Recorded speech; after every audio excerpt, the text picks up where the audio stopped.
di Jawa terbagi menjadi beberapa, seperti Kesultanan Demak, Kesultanan Cirebon, Kerajaan Mataram, Keraton Yogyakarta, Kesultanan Surakarta, dan Kadipaten Mangkunegaran.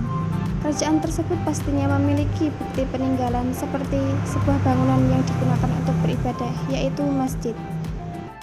Berdirinya Masjid Al-Wusta Mangkunegaran diprakarsai oleh Raden Mas Said yang bergelar Mangkunegara I sekitar tahun 1725 sampai 1795 di wilayah Kauman Mangkunegaran sebagai tempat ibadah keluarga kerajaan.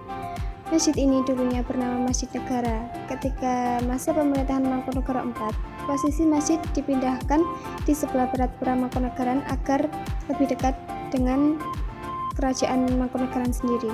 Saat itu hanya ada bangunan induk dan serambi bagian depan saja.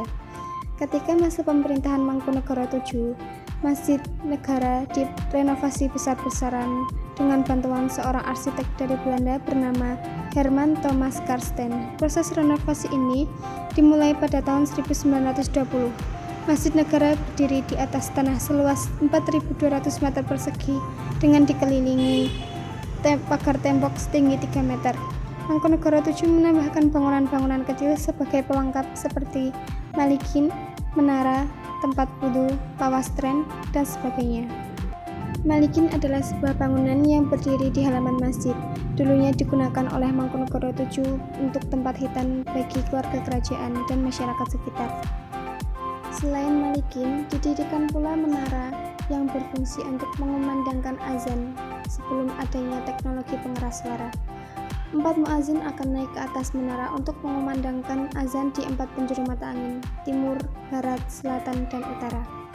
Menara Masjid Negara memerlukan waktu pembangunan cukup lama, kurang lebih 3 tahun, karena saat itu masih zaman penjajahan Belanda dan semuanya masih serba sulit, karena segala sesuatunya diawasi oleh Belanda. Menara Masjid Al-Wusta ini setinggi 25 meter dengan diameter selebar 2 meter. Masjid Negara sudah resmi menjadi masjid umum setelah kemerdekaan Indonesia terjadi sekitar tahun 1948 yang mengatakan bahwa segala sesuatu tentang masjid akan diurus oleh Departemen Agama.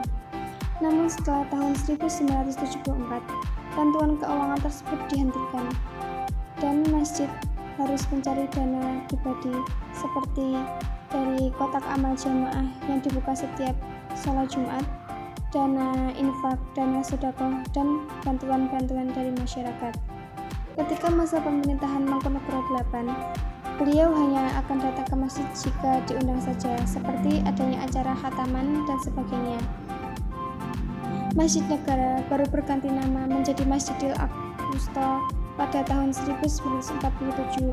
Pergantian nama ini dilakukan oleh seorang Yogyakarta atau penghulu dari Masjid Al-Wusta. Diberi nama Masjid Al-Wusta karena masjid ini berada di tengah antara Masjid Agung Surakarta dan Masjid Al-Fatih Kepatihan. Menurut bahasa sendiri, Al-Wusta artinya tengah. Selain itu, bangunan Masjid Al-Wusta tidak lebih besar dari Masjid Agung Surakarta dan tidak lebih kecil dari Masjid Al-Fatih di Kepatihan. Kedua masjid tersebut juga merupakan bangunan masjid tua di kota Surakarta dan sudah menjadi cagar budaya. Sebelum direnovasi oleh Mangkunegara VII, bangunan Masjid Al-Wusta ini sudah memiliki 18 saka atau tiang. Di bagian utara dan timurnya diletakkan sebuah beduk yang diberi nama Kiai Danaswara dan sebuah kentongan. Selain serambi, yang paling penting dari sebuah masjid adalah ruang sholat. Ruang sholat utama Masjid Al-Wusta Surakarta ini memiliki panjang sekitar 24 meter dengan lebar 22 meter dan di dalamnya terdapat 4 soko guru yang dihias tulisan-tulisan Arab atau kaligrafi. Selain tiang utama, terdapat pula 12 tiang penyangga bantu. Di dalam ruang sholat tersebut juga terdapat mihrab dan mimbar untuk tempat imam berkhutbah.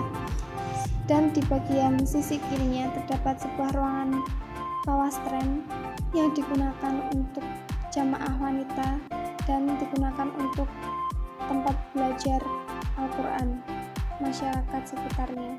Sebagai salah satu bangunan yang bersejarah di Surakarta dan sudah menjadi cagar budaya, Masjid Al-Wusta dapat pula dijadikan wisata sejarah selain dari Pura Mangkunegaranya sendiri.